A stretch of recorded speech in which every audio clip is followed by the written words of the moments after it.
Chers amis, chers fidèles, bonjour. Nous sommes le mercredi 18 novembre, mercredi de la 33e semaine du temps ordinaire de l'Église.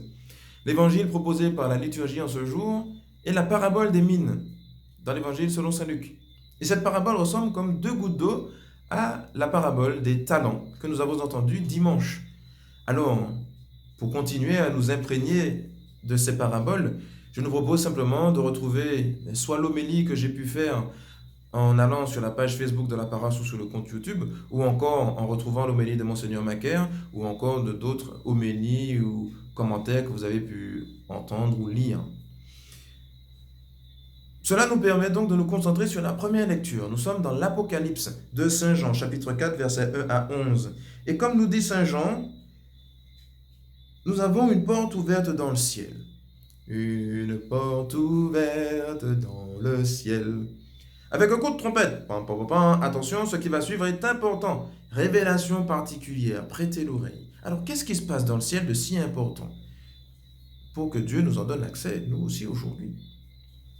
On nous dit qu'il y a un trône dans le ciel. Sur le trône, quelqu'un. Ce quelqu'un a l'aspect d'une pierre de jaspe ou de cornaline, donc des pierres précieuses qui sont très lumineuses, qui renvoient beaucoup de lumière. Autour du trône même, un halo de lumière avec des reflets d'émeraude.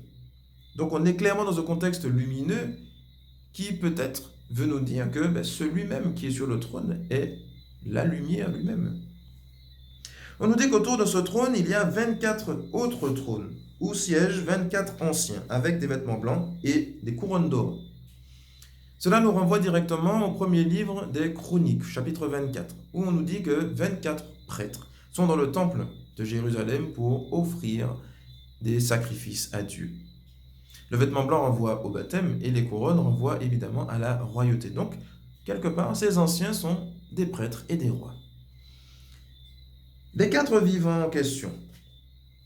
Un ressemble à un lion, l'autre ressemble à un jeune taureau, l'autre ressemble à un homme et l'autre ressemble à un aigle. Cette vision, nous l'avons déjà vue, contemplée, dans le livre d'Ézéchiel, chapitre 1.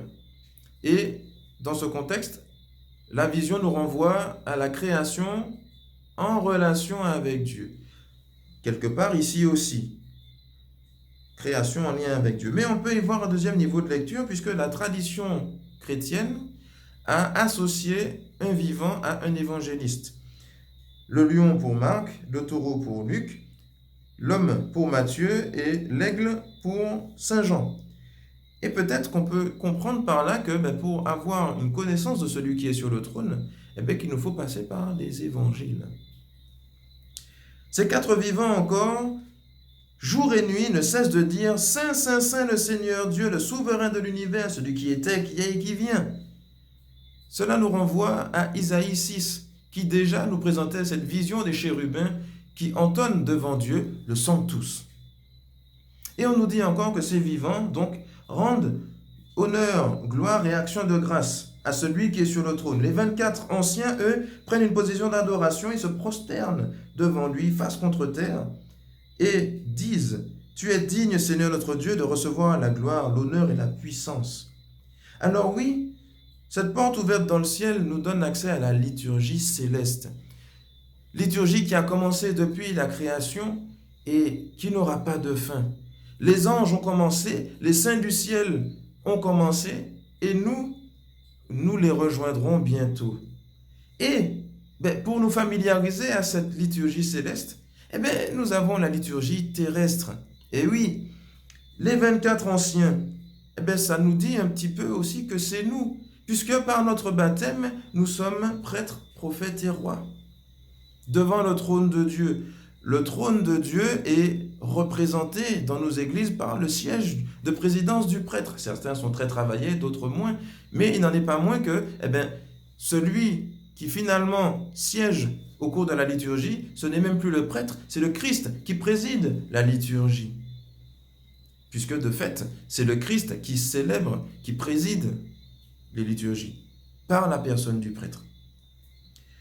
Pendant cette liturgie, nous chantons « Saint, Saint, Saint, le Seigneur, Dieu de l'univers ». Nous chantons « Gloire à Dieu au plus haut des cieux et paix sur la terre aux hommes qui l'aiment ». Nous rendons grâce à Dieu pendant ces célébrations. Et nous entendons les évangiles. Alors oui, nous pouvons faire un rapprochement. Parce que finalement, la liturgie terrestre nous prépare à la liturgie céleste. Mieux encore, dans la liturgie terrestre, nous participons déjà, nous associons nos voix à cette liturgie qui se tient incessamment devant le trône de Dieu. Alors cela doit nous remettre en question aussi quelque part, frères et sœurs. Ils ont l'air de prendre leur pied là-haut, ça a l'air d'être quelque chose d'extraordinaire.